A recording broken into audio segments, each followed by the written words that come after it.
నమస్తే రమేష్ గారు. నమస్కారం శివరాం గారు. Very nice to meet you. Thank you sir. మీరు సుమారు ఎంతకాలం నుంచి ఈ హ్యామ్ యాక్టివిటీలో కొనసాగుతున్నారో తెలియజేయండి. ఈ హ్యామ్ యాక్టివిటీలోకి నేను ప్రవేశించి దాదాపు 42 సంవత్సరాలు అయింది. అంటే 1983లో నేను లైసెన్స్ తీసుకోవటం జరిగింది. ఇప్పటి వరకు ఎంతమందికి మీరు శిక్షణ ఇచ్చారు? ఇప్పటి వరకు నేను ట్రైనింగ్ యాక్టివిటీస్ నా మొట్టమొదటిగా 1987 సంవత్సరంలో గిరిజన టీచర్స్కి నేను ఏటూరు నాగారం అనే ఒక గ్రామంలో, అంటే ఇది వరంగల్కి దాదాపు 100 కిలోమీటర్ల దూరంలో ఉంది. ఇక్కడ గిరిజన టీచర్స్కి ట్రైనింగ్ ఇచ్చే అవకాశం నాకు దక్కింది. అది నా మొదటి జర్నీ హ్యామ్ రేడియో ట్రైనింగ్లో. అప్పటి నుంచి ఇప్పటి వరకు దాదాపు 39 సంవత్సరాలుగా కొన్ని వేల మందికి ట్రైనింగ్ ఇచ్చే అవకాశం నాకు దక్కింది. ఈ ట్రైనింగ్లో మామూలు స్టూడెంట్స్ దగ్గర నుండి టీచర్స్, లెక్చరర్స్, కాలేజీ ప్రిన్సిపాల్స్, సైంటిస్టులు, IAS, IPS, all India service officers, అన్ని రకాల కేటగిరీకి చెందిన వారు ఉన్నారండి. మీరు ప్రత్యక్షంగా ఈ రెస్క్యూ ఆపరేషన్లో, అంటే ప్రకృతి వైపరీత్యాల్లో పాల్గొన్న వాటిల్లో ముఖ్యమైన సంఘటనలు ఏమైనా ఉంటే తెలియజేయండి. ముఖ్యమైన సంఘటనలు చాలా ఉన్నాయండి. నేను 1986లో మొట్టమొదటగా గోదావరి ఫ్లడ్ రిలీఫ్ ఆపరేషన్స్లో పాల్గొనడం జరిగింది.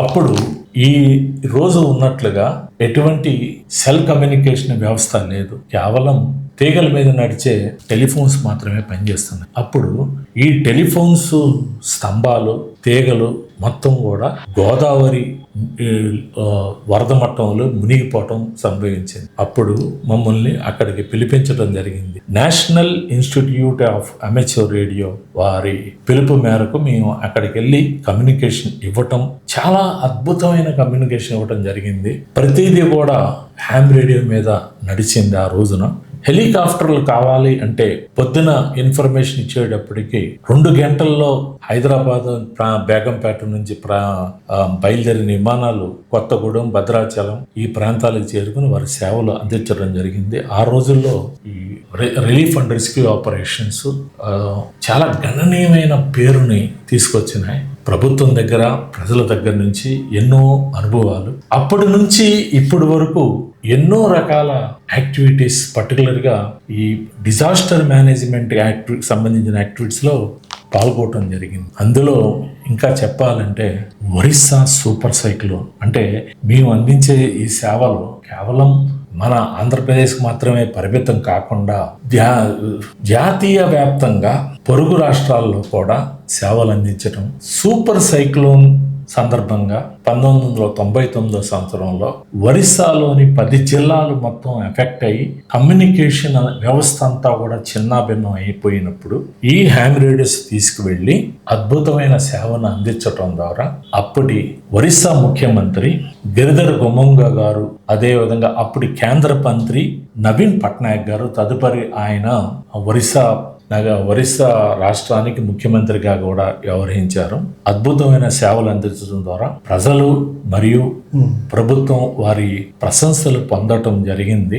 ఆ రోజుల్లో మేము ఇచ్చిన సమాచారం కారణంగా పారాదీప్ ఫాస్ఫేట్ లిమిటెడ్లో అమోనియం ప్లాంట్కు పవర్ సప్లై ఆగిపోవటంతో ఎమర్జెన్సీ జనరేటర్స్ కూడా విఫలం అవ్వటం ద్వారా ఒక పెద్ద ప్రమాద పరిస్థితి ఏర్పడింది. దాదాపు పారాదీప్ నగరంలో, పోర్ట్ సిటీలో ఉన్న 70 మంది ప్రాణాలు ప్రమాదంలో పట్టడమే కాకుండా పారాదీప్ నుంచి కేవలం 40 కిలోమీటర్ల దూరంలో ఉన్న, అంటే ఎయిర్ డిస్టెన్స్ లో ఉన్న భువనేశ్వర్ కూడా ప్రమాదంలో పడింది. అటువంటి పరిస్థితుల్లో మేము ఈ హ్యామ్ రేడియో ద్వారా సత్వరం సమాచారాన్ని అందించి వైమానిక దళానికి ఇన్ఫర్మేషన్ ప్రభుత్వ అధికారుల ద్వారా అందజేసి ఎమర్జెన్సీ జనరేటర్లో డిప్లాయ్ చేయడం ద్వారా ఒక పెద్ద ప్రమాదం నుంచి కాపాడే అవకాశం మాకు దక్కింది. సో అదేవిధంగా గుజరాత్ ఎర్త్క్వేక్కి ఒక ప్రత్యేక విమానంలో అక్కడికి చేరుకోవటం, ఆంధ్రప్రదేశ్ నుండి చేరుకున్న రేడియో ఆపరేటర్స్ గణనీయమైన సేవలు అందించారు. సో ఇటువంటి అనేకమైన అనుభవాలు నా సర్వీస్లో ఉన్నాయి. శివరాం గారు. చాలా సంతోషం అండి. 1996-97 సంవత్సరానికి గాను Rajiv Gandhi award for amateur radio, ఆ అవార్డు మీకు రావడం మాకు చాలా సంతోషం. దీనికి సంబంధించి అప్పట్లో విజేత కాంపిటీషన్ పుస్తకంలో ఒక జీకే క్వశ్చన్ ఉందండి. 1996-97 సంవత్సరానికి గాను ఈ Rajiv Gandhi award for amateur radio award గ్రహీత ఎవరు? అజ్జా రమేష్ బాబు అని మీ పేరుంది. అది చాలా సంతోషమైంది మాకు. సో ఆ అవార్డు మీకు ఎలా వచ్చింది, ఏ ప్రాతిపదికన మీకు అది ఇచ్చారనేది తెలియజేయండి. ఒక మంచి ప్రశ్న వేశారు శివరాం గారు. 1996-97లో రాజీవ్ గాంధీ జాతీయ అవార్డు రావటం నా కెరియర్లోనే ఒక మైల్ స్టోన్ లాంటిది. జాతీయ స్థాయిలో అప్పటికే అంటే దాదాపు 30 సంవత్సరాల క్రితం గుర్తింపు రావటం నాకు ఎంతో సంతృప్తిని అందించిన విషయం. ముఖ్యంగా అప్పటి వరకు నేను చేసిన హ్యామ్ రేడియో శిక్షణా తరగతులు, అదేవిధంగా ప్రకృతి వైపరీత్యాల్లో అందించిన సేవను మరియు మా యొక్క సమాచారంతో, అంటే అంతకుముందు 95 ప్రాంతాల్లో యుగోస్లేవియా ఎక్స్పెడిషన్ టీము ఒక 18 మంది మౌంట్ ఎవరెస్ట్కి ఎక్స్పెడిషన్కి వెళ్ళారు. అక్కడ ప్రకృతి సహకరించకపోవటం వలన మంచు తుఫాన్ అది ఏర్పడి కమ్యూనికేషన్స్, మరి ఏ కమ్యూనికేషన్స్ లేని సందర్భంలో వారు టీమ్ లీడరు ఈవెన్ అక్కడి నుంచి ఒక సమాచారం అందించారు మాకు. నేను అప్పుడు విజయవాడ హ్యామ్ రేడియో క్లబ్ స్టేషన్లో ఉన్నాను. వెంటనే సమాచారాన్ని అందుకుని అధికారులకు తెలియజేయడం జరిగింది. అధికారులకు తెలియజేయడంతో అధికారులు సత్వరం స్పందించి, అంటే ముఖ్యంగా యుగోస్లేవియన్ ఎంబసీకి ప్రత్యక్షంగా ఈ సమాచారాన్ని అందించడంతో వారు ప్రత్యేక రెస్క్యూ బృందాలను పంపించి ఆ 19 మంది ప్రాణాలను కాపాడటంతో అప్పటి పత్రిక అంటే ప్రింట్ మీడియాలో హ్యామ్ రేడియో ద్వారా 19 మందికి ప్రాణదానం అని పేపర్లో వేయటం, మొత్తానికి ఈ నేను అందించిన సేవలన్నిటిని పరిగణలో తీసుకుని రాజీవ్ గాంధీ అవార్డు వారు చైర్పర్సన్ సోనియా గాంధీ గారి దగ్గర నుంచి క్యాష్ ప్రైజు, అదేవిధంగా అవార్డు అందుకోవటం.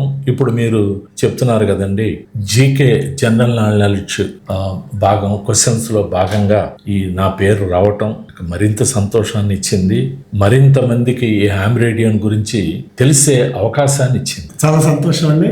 భవిష్యత్తులో ఈ అకాడమీ ఆఫ్ హ్యామ్ రేడియో చేయబోయే కార్యక్రమాలు ఏంటో తెలియజేయండి. అంటే ఇప్పుడు మేము ఆన్లైన్ ద్వారా దేశవ్యాప్తంగా మా ట్రైనింగ్స్ని విస్తరించి ఉన్నాము.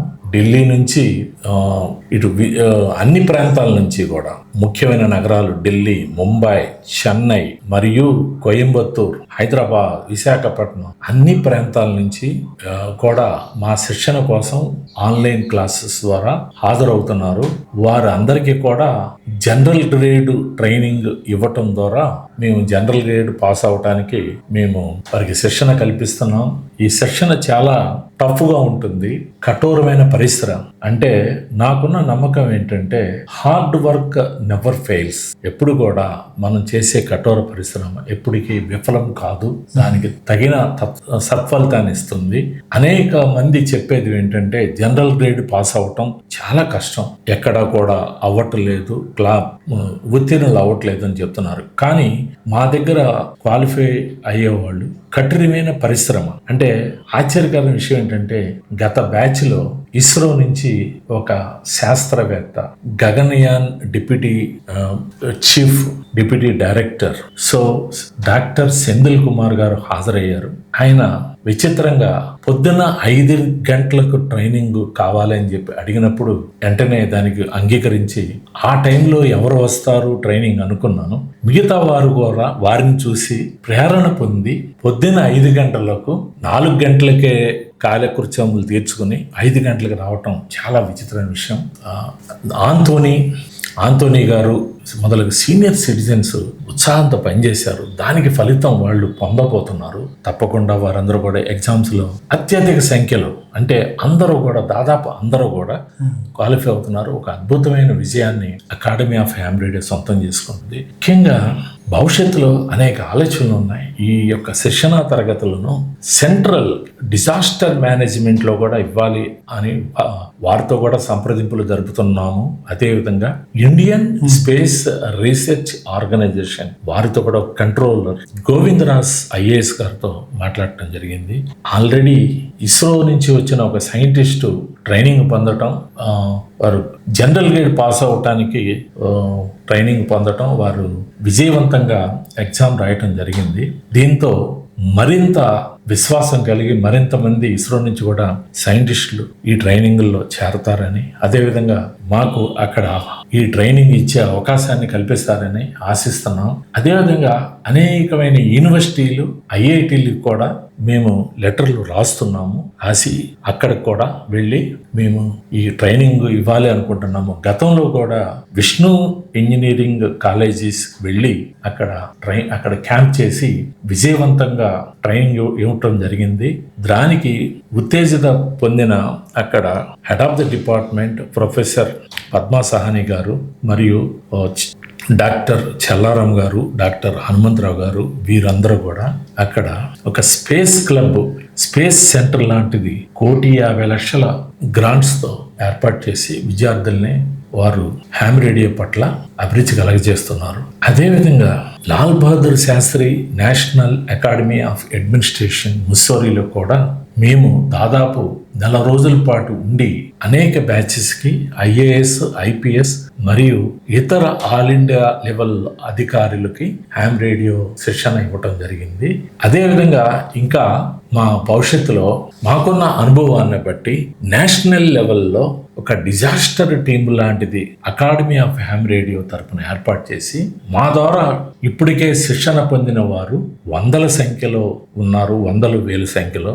వీరిలో ఎవరికైతే high frequency communication equipment setup ఉన్న వాళ్ళతో మేము ఒక టీం ఏర్పాటు చేసి జాతీయ స్థాయిలో కూడా మా అనుభవంతో సేవలు అందించాలనుకుంటున్నాము. మేము ముందుగా దానికోసమని ఈ యొక్క కమర్షియల్ లెవెల్లో ఆల్రెడీ హోమ్ బ్రూ ఎక్విప్మెంట్స్ మా దగ్గర ఉన్నాయి. కమర్షియల్ లెవెల్ ఎక్విప్మెంట్స్ కూడా